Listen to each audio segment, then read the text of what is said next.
y, disculpen, y el actuar competente. El objetivo es brindar orientaciones para una mejor comprensión del enfoque por competencias y el actuar competente. Les pedimos, colegas, a todos ustedes, por favor, que completen la encuesta que está ubicada en la descripción del evento, el mismo que nos dará. Bueno, un saludo muy cordial a los profesores que en este inicio de clases tienen por delante retos bastante grandes. Pero bueno, tenemos que acompañarnos en este esfuerzo porque no está resultando fácil para nadie. Pero creo que si afrontamos estos desafíos del brazo, vamos a poder superarlos, ¿sí? Yo encantado de poder contribuir con un grano de arena en lo que haga falta. Gracias, Julio.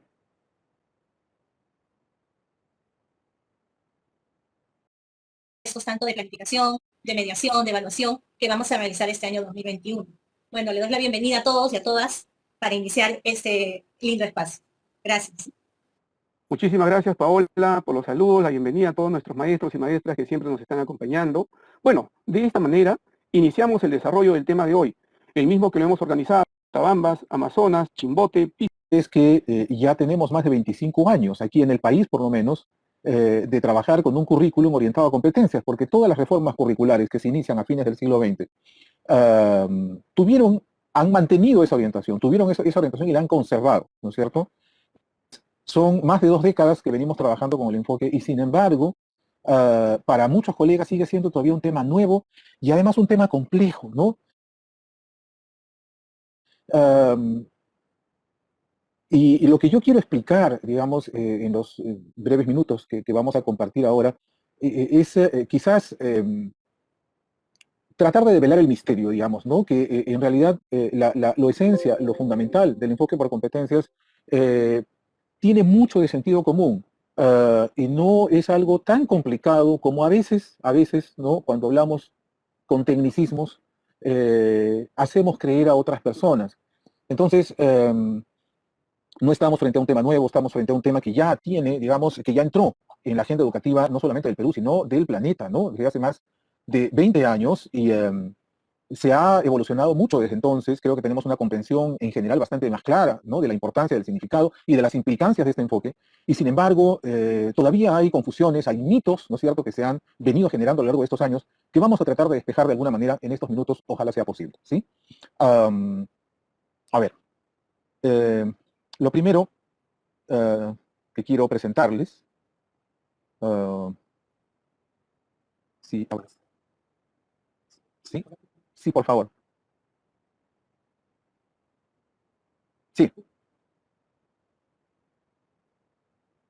ya, perfecto, ahora sí. A ver, yo he hecho esta pregunta muchas veces, ¿no? En los tiempos de la presencialidad era posible recoger, ¿no?, las respuestas de los profesores a una pregunta aparentemente muy sencilla. ¿Qué creen ustedes que hace un gorila cuando caminando por la selva de pronto se encuentra con otro gorila, ¿no?, que le cierra el paso? Entonces las respuestas siempre han sido sumamente diversas, ¿no? Algunos me dicen que entonces, frente a la presencia del otro gorila, el gorila lo ataca, otros dicen que no, que se esconde, otros dicen que huye, otros dicen, en fin, la variedad de respuestas, otros que se golpea el pecho, ¿no?, en una actitud desafiante. Hay una enorme variedad de respuestas que suelo escuchar cuando hago esta pregunta. Y sin embargo, miren ustedes, la ciencia que estudia el comportamiento de los animales, la etología, sabe, digamos, que la respuesta a esta pregunta no encierra ningún misterio. El gorila no responde de manera mecánica frente a la presencia sorpresiva de otro gorila. Depende. El gorila elige su comportamiento. ¿Y de qué depende? Depende de la evaluación que haga de la situación.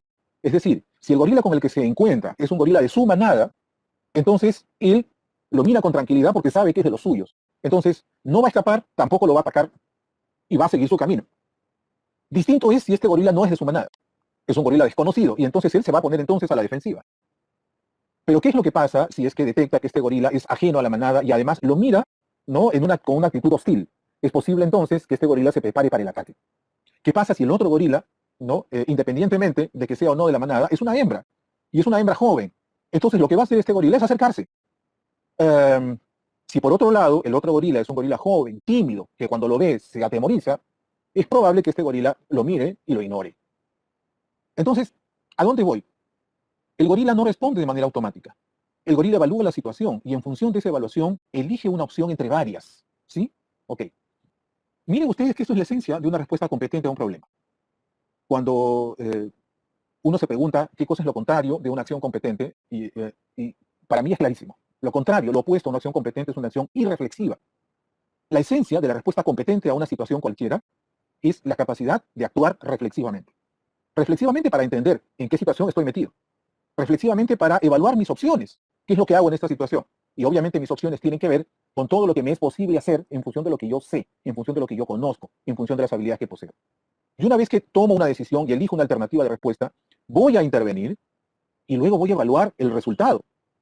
Porque me puedo equivocar, puedo elegir la alternativa incorrecta y no tengo el resultado esperado. Y cuando eso ocurre, yo vuelvo a empezar, vuelvo a evaluar reflexivamente la situación, vuelvo a evaluar reflexivamente mis opciones, elijo otra y la pongo a prueba y luego evalúo mis resultados. Todo el tiempo estoy pensando. Entonces, miren ustedes, no he puesto a un gorila por gusto, digamos, o sea, está bien, es uno de nuestros antepasados, pero su inteligencia no es equivalente a la nuestra. Y sin embargo, en el mundo animal, eh, un mamífero y un primate como el gorila es capaz de evitar una respuesta automática frente a una situación que lo reta. Y es capaz de elegir una entre varias opciones dependiendo de su evaluación. No perdamos esto de vista. Pasemos a la siguiente. Muy bien. Esto ustedes lo conocen. Esto está escrito en el papel, ¿no? Desde el año 2016. El currículo dice que la competencia es la facultad de combinar un conjunto de capacidades para lograr un propósito en una situación determinada. Bueno, miren ustedes, el gorila es exactamente lo que hace. Las personas responden a una situación usando lo que saben, usando los recursos que tienen, basados en la experiencia que los respalda, en las habilidades que han logrado desarrollar. Entonces, es obvio que cuando yo enfrento una situación que me desafía, yo tengo que responder haciendo el mejor uso posible de las cosas que conozco, ¿sí? Pero la definición dice, además, que supone comprender la situación y evaluar las posibilidades que se tiene para resolverla. Naturalmente. Miren, las mayores dificultades en las que nos metemos las personas es cuando enfrentamos un problema con los ojos cerrados y no hacemos el esfuerzo por entender el problema, sino pasamos de frente a ver cuáles son mis alternativas. Y es más, ni siquiera pensamos en las alternativas, sino que echamos mano de la primera que se nos viene a la cabeza. ¿Sí? Entonces, eso se llama actuar de manera irreflexiva. Y cuando eso ocurre, las cosas no salen mal. Entonces, dense cuenta que la definición que está en el currículum sobre el significado de una competencia es de un enorme sentido común. Esto que está escrito aquí son cosas que ustedes y yo hacemos comúnmente cuando enfrentamos situaciones que nos representan un problema en la vida personal, familiar o laboral y profesional. Claro, a veces no lo hacemos. A veces las personas, por actuar sin pensar, cometemos graves errores. Pero cuando actuamos pensando, con plena conciencia de lo que estamos viendo, escuchando, sintiendo, las probabilidades de poder responder adecuadamente a esa situación son mucho más altas. Pasemos a la siguiente. Ok. ¿Qué cosa es una competencia entonces? Una competencia no es un conjunto de datos. Los datos son importantes. Hay datos que uno necesita manejar. Tampoco es información. La información es importante, es valiosa. Yo necesito información para poder enfrentar una serie de situaciones. La información son datos más organizados, ¿no es cierto?, más conectados, ¿no? Los datos son piezas de información aislada. También tengo conocimientos a mano y los conocimientos son muy importantes porque entonces ya son piezas de información conectadas con un significado, ¿no es cierto? Ya hemos logrado conceptualizar una serie de datos, un conjunto de informaciones y ya tenemos conocimientos. Los datos, la información y el conocimiento han sido, son y seguirán siendo importantes toda la vida. Pero la competencia, ¿qué cosa es? La competencia no es aprenderse los datos, aprenderse la información o aprenderse los conocimientos. Es aprender a hacer uso de los datos, de la información, del conocimiento para entender y enfrentar una situación problemática. No es como en el pasado que uno piensa que una persona está bien formada porque sabe muchas cosas, sino porque sabe utilizar inteligentemente lo que sabe para poder resolver problemas, ¿no? Y enfrentar situaciones complejas en la vida. Entonces, y a veces nosotros, y lo vamos a ver más adelante, ¿no? Nos confundimos porque pensamos que cuando diseñamos una experiencia de aprendizaje, lo primero que estamos pensando es que tiene que saber el chico. Entonces queremos que sepa el valor de la cultura, queremos que sepa la importancia de la familia, queremos que sepa el valor nutricional de los alimentos. Por supuesto, hay información valiosa que es necesario conocer, pero no cruzamos la reja de las competencias si es que no proponemos situaciones donde el estudiante se ve obligado a hacer uso de esa información o de ese conocimiento para construir algo, construir una solución, construir una respuesta, construir un producto. Avancemos. Ok. A ver, yo les presenté la historia del gorila. Ahora quiero presentarles la historia de esta niña que tiene 5 años, ¿sí? Una niña de 5 años, esta es una escena que yo pude registrar cuando estaba haciendo una investigación sobre habilidades en niños de 4 y 5 años para manejar conflictos interpersonales, hace varios años. Esta niña, de la mano de su hermano menor, a la hora del recreo, se acercó al columpio que estaba en el patio trasero del nido. El columpio tenía 6 columpios, valga la redundancia, pero 4 estaban malogrados y estaban enrollados. Solo uno funcionaba. Y ese estaba ocupado por otro niño que se estaba balanceando. La niña, de la mano de su hermano menor, lo mira y le dice, bájate, se va a subir mi hermano. El niño la ignora. Y entonces la niña se queda parada mirándolo por unos segundos más y insiste esta vez con un tono mucho más agresivo. Te he dicho que te bajes, él es menor que tú. El niño la vuelve a ignorar y se sigue columpiando. La niña queda contemplando la escena nuevamente y ensaya una tercera fórmula. Entonces lo mira y en un tono más amable le dice, un ratito te columpias tú y un ratito se columpia él. ¿Sí? El niño se columpió un par de veces más, luego se detuvo, miró a la niña por unos segundos, se bajó y le cedió el columpio a su hermano menor. Cuando yo vi esta escena quedé maravillado, porque esta niña de 5 años, hizo el circuito perfecto de una respuesta competente a una situación desafiante. La niña lo intentó una vez, porque su evaluación de la situación la hizo pensar que, claro, como es menor, y los menores tienen más derecho que los mayores, iba a bajarse del columpio sin problema, pero se equivocó, porque ese niño tenía la sartén por el mango y se sentía bien columpiándose. ¿Por qué tenía que cederle el columpio a otro niño, a un niño desconocido?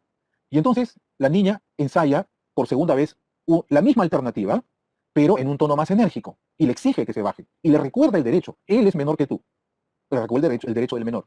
Como vuelve a fracasar por segunda vez, la niña se queda contemplando la escena y en su cabeza lo que está haciendo es construyendo un diagnóstico nuevo de la situación. Se da cuenta que una actitud imperativa no va a conseguir resultados. Y entonces decide más bien elegir una transacción. Y le propone una transacción. Y le dice un rato él, un rato tú. Y se lo dice amablemente. Y el niño acepta. Entonces, ¿quién le enseñó a esta niña a responder de manera competente a una situación como esta? Nadie. Es la actitud natural de las personas cuando actuamos de manera reflexiva, ¿no? Entendemos lo que tenemos delante de nosotros o creemos entenderlo y ensayamos una respuesta. Y si no funciona, volvemos a pensar y ensayamos otra. Eso hacen los médicos con nosotros. Cuando vamos con algún síntoma, nos hacen los análisis respectivos, nos mandan un tratamiento. Si el tratamiento no funciona, nosotros regresamos y nos vuelven a hacer nuevos análisis para tratar de entender mejor el origen de nuestros síntomas. Y entonces nos cambian el tratamiento. Y entonces el médico evalúa la situación, elige una opción entre varias, la pone a prueba y si no funciona, elige otra. Eso es la manera natural de actuar de una persona cuando actúa reflexivamente frente a un determinado problema. Vamos a la siguiente.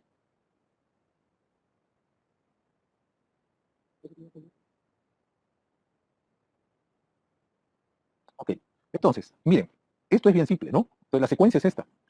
Yo, en primer lugar, confronto un problema o un reto cualquiera, ¿no? Entonces yo estoy parado delante de una experiencia, estoy viviendo una experiencia real. En segundo lugar, reflexiono, pienso, ¿qué es lo que está pasando aquí? ¿Qué opciones tengo para poder responder a esto?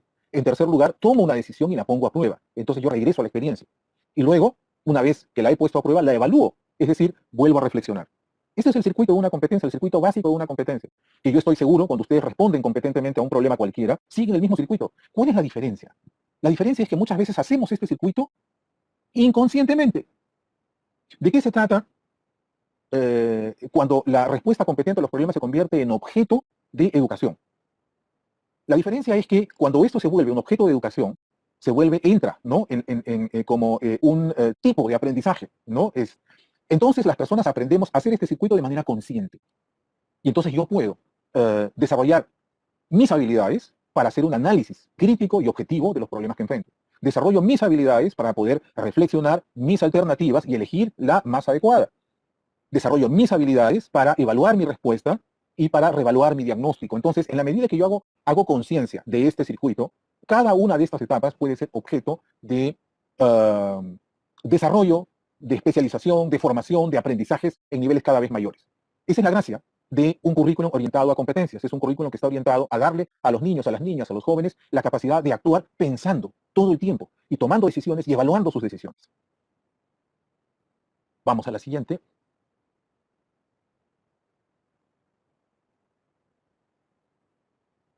Bueno, es un circuito, es un círculo absolutamente virtuoso, ¿no es cierto? Cada uno de estos pasos requiere del anterior. Cuando uno se saltea uno, nuestro margen de error va a crecer. Si yo voy de frente a las alternativas sin haber hecho un análisis del problema, me puedo equivocar tremendamente porque estoy actuando a ciegas. Si yo analizo el problema, pero no evalúo mis opciones, sino que echo mano de lo primero que me recomiendan o de lo primero que yo creo que es lo mejor, mi margen de error va a aumentar. ¿Qué es lo que pasa si yo, además, tomo una decisión equivocada? Habiendo hecho una mala evaluación de mis posibilidades, mi margen de error va a aumentar. ¿Qué es lo que pasa si yo elijo algo, elijo un tipo de respuesta, la aplico, pero no evalúo sus resultados o me son indiferentes los resultados? Bueno, pues entonces estoy realmente hecho un esfuerzo.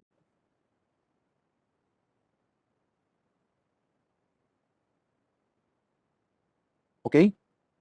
A ver, me están diciendo que repita porque ha habido una especie de bache. Entonces yo digo, este es el circuito circular, ¿no es cierto?, de lo que acabo de explicar hace un momento. Las personas confrontamos una situación, evaluamos nuestras opciones, tomamos una decisión, la ponemos a prueba y luego la evaluamos. Pero cuando uno se saltea alguno de estos pasos, nuestro margen de error va a aumentar de una manera significativa. Si yo omito el análisis del problema, voy a responder de manera ciega. Si yo omito el segundo paso y no analizo mis opciones, sino que elijo lo primero que se me viene a la cabeza, lo primero que me recomiendan, mi margen de error también va a crecer. Y si yo finalmente tomo una decisión apresurada, sin haber identificado bien mis posibilidades, entonces mi margen de error va a aumentar. Entonces yo no puedo fallar en ninguna. Yo tengo que desarrollar la habilidad para actuar de manera reflexiva en cada una de estas 4 etapas. Avancemos. Veamos un ejemplo, ¿no?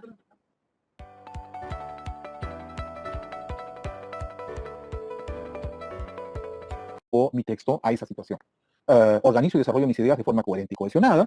Utilizo convenciones de lenguaje escrito de forma pertinente. Reflexiono y evalúo mi texto escrito tanto en su forma y contenido como en su contexto, ¿sí? Vamos a ver esta competencia en acción. Podemos pasar a la siguiente. Ok. Miren, Julia es una niña de 16 años que acaba de terminar el 5º grado de secundaria. Ha sido tan buena alumna que por estar primera en el cuadro de méritos ha entrado directo a la Universidad Nacional del Centro, ¿sí? Porque es una niña que vive en Huancayo.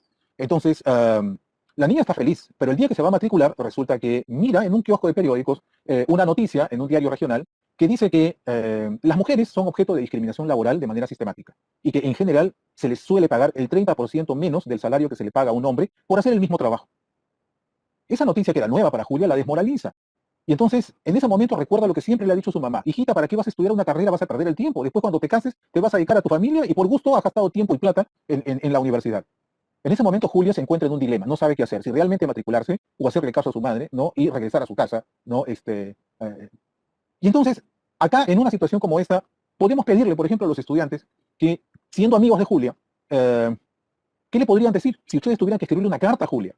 ¿Qué le dirían? ¿Cómo se lo dirían? ¿Por qué le dirían? ¿Por qué elegirían decirle eso y no otra cosa? Entonces, si ustedes se dan cuenta acá, el texto que tienen que producir los chicos tiene que responder a esta situación. La competencia escrita no se juega simplemente por la corrección formal del texto, sino por su pertinencia a la situación comunicativa y por su efectividad en la comunicación de las ideas o de las emociones que ha elegido comunicar. ¿Sí? Veámoslo en la siguiente diapositiva. Ok. Lo primero es lo primero. Yo tengo que analizar la situación. Es decir, caramba, me tengo que poner en el lugar de Julia.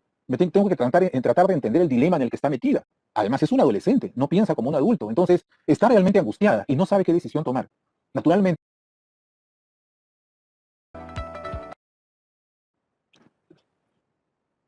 A ver, parece que ya regresó la señal. Hemos tenido una pausa obligada por estas circunstancias ajenas a nuestra voluntad, pero si todavía están ahí, entonces quiero retomar lo que les venía diciendo. Había estado poniendo el ejemplo de la competencia de producción de textos escritos y les estaba diciendo que esta competencia en realidad representa toda respuesta competente a un problema, supone un circuito que tiene 4 momentos, cada uno de los cuales es indispensable. Yo no puedo omitir el primero porque si yo no evalúo la situación no la comprendo. Y si no la comprendo, entonces mis respuestas van a ser unas respuestas ciegas. Si yo no evalúo mis opciones, entonces mi elección de una alternativa u otra va a ser una elección superficial y mis posibilidades de equivocarme van a ser enormes. Si yo tomo una decisión apresurada y elijo cualquiera, ¿no?, que me parece rápidamente razonable, mis posibilidades de equivocarme también van a ser grandes. Y si yo la pongo en práctica y no analizo si funcionó o no funcionó y por qué, bueno, entonces quiere decir que no me estoy haciendo responsable por las consecuencias de mis actos. Entonces yo no puedo omitir ninguna de estas fases. Y entonces, cuando nosotros enseñamos a los chicos a actuar de manera competente, les estamos enseñando a pensar las situaciones problemáticas a las que tienen que responder, las alternativas, ¿no es cierto?, de respuesta que pueden construir a partir de lo que saben, ¿no es cierto?, las buenas decisiones que tienen que tomar y la posibilidad de evaluar resultados, porque del error nunca nos vamos a escapar. De eso vamos a hablar también en unos minutos, si es que el Internet no se va. Pasemos a la siguiente diapositiva. Ya. Entonces, miren, una competencia parte siempre de un problema, de una situación que reta al estudiante. No se trata de proponer una tarea simple, se trata de proponer una situación que represente un problema cuya solución no esté escrita en ningún libro, ¿sí? Porque si yo digo fulano está mal alimentado porque come mal en su casa, ¿cómo podría alimentarse bien? ¿Qué alimentos lo pueden nutrir mejor? Pero eso está pues cantadazo, porque esa respuesta está en los libros. El valor nutricional de los alimentos ustedes lo encuentran por el celular, entran a Google, a donde ustedes quieran, entran a YouTube. Entonces, ahí no hay misterio.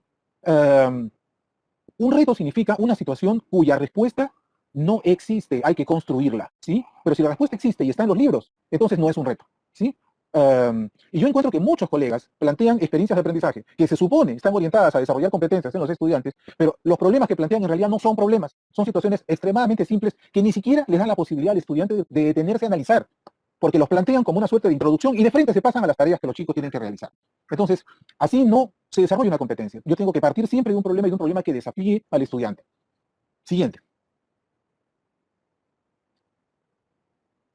Miren, lo he dicho hasta el cansancio, ¿no? Y lo voy a seguir insistiendo. Desarrollar competencias se trata de aprender a pensar. Yo no puedo exonerar a mis estudiantes de la tarea de pensar. Yo no puedo reemplazar al estudiante en la tarea de pensar.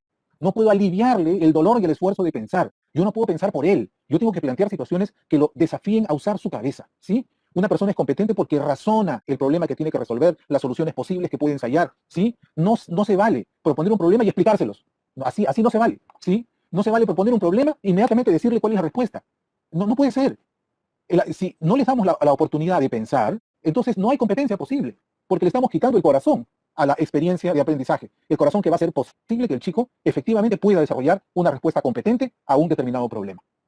Pasemos a la siguiente. Miren este ejemplo, ¿ya? Esta es una situación problemática, entre comillas, que en realidad tiene truco. Se las voy a leer. Se ha podido observar que durante el aislamiento social muchos ciudadanos arrojan la basura en cualquier lugar. Eso indica la poca cultura sobre el cuidado y conservación del medio ambiente, y como consecuencia de ello, esto está afectando el derecho de la vida y a la salud del ser humano.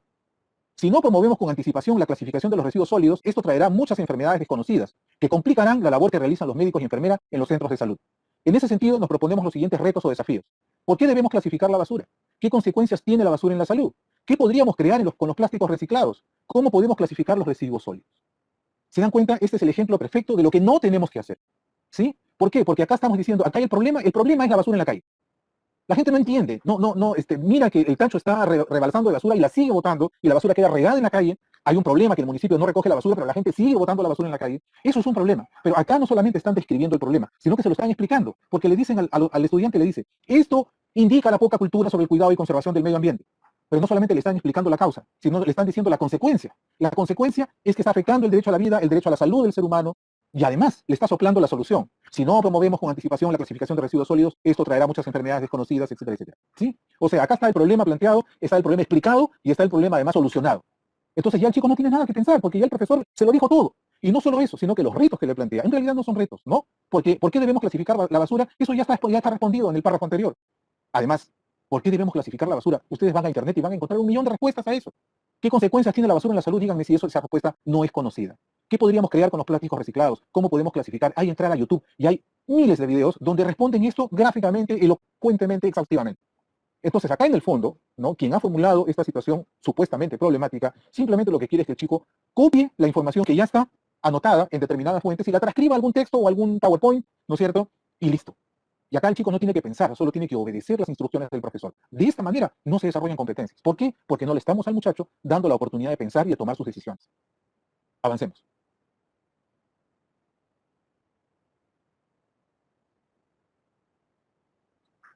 Hemos dicho que para que los chicos puedan aprender a actuar de manera competente necesitan oportunidades para pensar, pero necesitan oportunidades para pensar por sí mismos, de manera autónoma. Se aprende a ser competente tomando riesgos, el riesgo del criterio propio para elegir una alternativa, ¿sí? Porque si yo les digo lo que tiene que hacer y yo cuando reviso las experiencias de aprendizaje que realizan muchos colegas en muchos lugares del país, los colegas lo que hacen es darle la ruta completa al estudiante. Primero vas a hacer esto, después lo otro, después aquello, después lo demás allá. Y entonces, ¿qué decisión tiene que tomar el niño, la niña, el joven? Nada, ninguna. Ya el profesor decidió todo. Le puso un problema, se lo explicó, le dijo cuál es la respuesta y además le ha señalado paso a paso lo que tiene que hacer para llegar a un resultado que ya está predeterminado por el profesor. Esa manera de proponer una experiencia de aprendizaje puede servir para muchas cosas, menos para desarrollar competencias. Si no hay oportunidad para reflexionar, si no hay oportunidad para tomar decisiones de manera autónoma, estamos fuera de la ruta del desarrollo de competencias. Siguiente. Se trata de equivocarse. Yo sé que esto para algunos de ustedes puede resultarle chocante, pero no lo es. Miren, todos los avances científicos que hoy en día nos asombran son productos de una cadena de errores. De una cadena de errores. ¿Ustedes recuerdan cuántos cohetes se han caído antes de que el hombre pueda poner un pie en la luna? ¿Saben ustedes cuántas ovejas murieron antes que la famosa oveja Dolly pudiera ser clonada?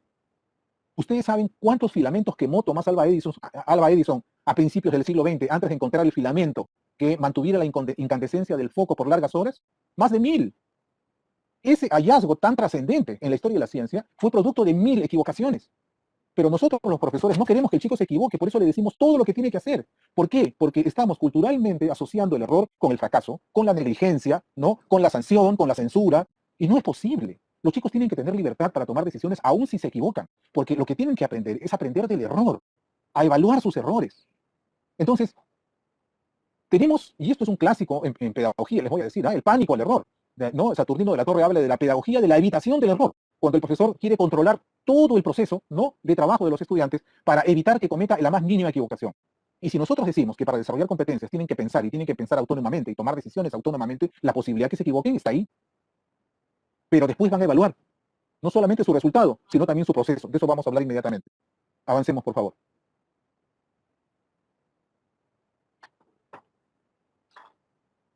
Tenemos que poner los ojos sobre todo en el proceso.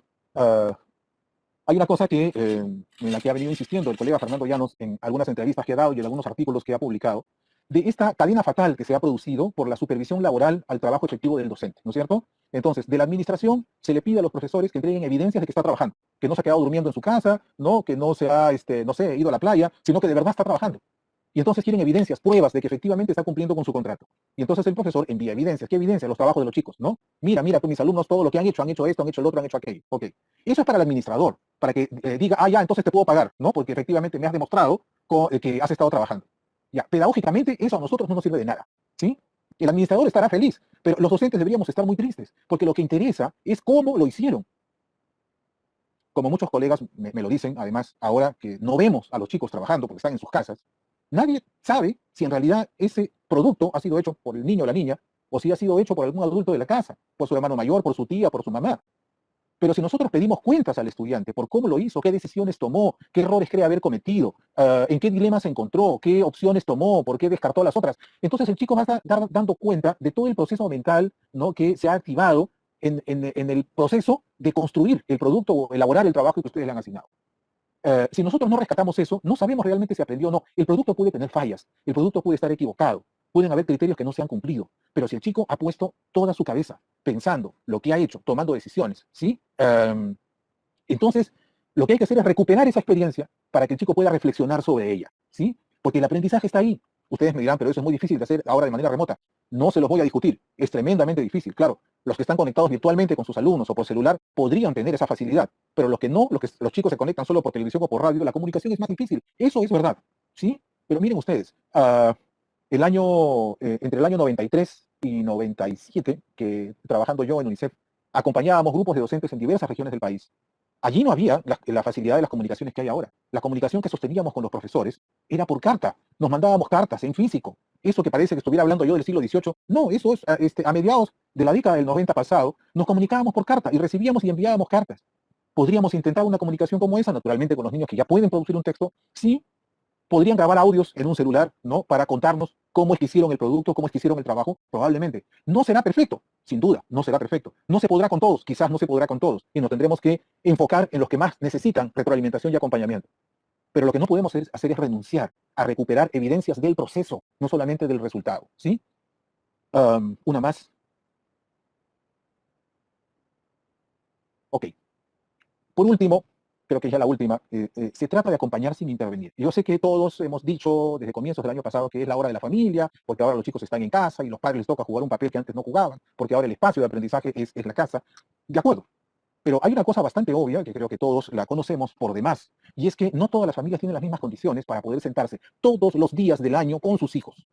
No, pues, los padres trabajan, los padres tienen otras cosas que hacer, a veces tienen 3, 4 hijos en edad escolar. Entonces, este mundo ideal, ¿no?, de la familia sentada con los niños, acompañándolos en sus tareas, interactuando con ellos, haciendo tareas de manera conjunta y colaborativa con ellos, se podrá dar algunas veces en algunas familias, pero no en todas. Pero además de lo que se trata, es que este acompañamiento sea sobre todo un acompañamiento emocional. Yo no quisiera que los padres intervengan en las tareas de los chicos, porque entonces les están quitando la autonomía que necesitan para tomar sus decisiones. Cuando el padre interviene, es para que el chico haga bien las cosas, para que quede bien con su profesor, con su profesora. Y no se trata de quedar bien, se trata de que haga lo que elija hacer, para después evaluarlo. Entonces, pero claro, los padres de familia de alguna manera están condicionados por lo que nosotros les decimos, entonces si sus hijos se equivocan, van a tener mala nota, van a ser censurados, van a ser criticados, hay que evitar que se equivoquen. Y volvemos a lo mismo, ¿se dan cuenta? Entonces, se trata de acompañar, pero sin intervenir, ¿sí? Y eso es una cosa que los padres tienen que tener claro. Y si no están en condiciones porque les gana la necesidad de meter cuchara y de meter mano para que el chico haga las cosas correctamente, mejor que no intervengan, ¿sí? Son cosas, como digo, de sentido común que a veces se nos pierden de vista porque, claro, la presión que tenemos sobre nuestros hombros es tremenda, ¿no es cierto? Es un año muy irregular, hay que recuperar el paso perdido, y entonces esta preocupación por avanzar, por abarcar la mayor cantidad de áreas, esa angustia conspira contra la posibilidad de ofrecerle a los estudiantes oportunidades de aprendizaje que les ayuden a pensar, a tomar decisiones, a ganar autonomía, ¿no? En el enfrentamiento y la solución de problemas. Y si eso no existe, no hay competencia posible. Entonces, disculpen ustedes que esta exposición haya estado tan interrumpida por estos cortes absolutamente involuntarios en la señal, pero espero en todo caso que estas ideas compartidas puedan serles de utilidad. Muchas gracias. Muchísimas gracias, Luis. Interesantes reflexiones. Igual que tú, pedir disculpas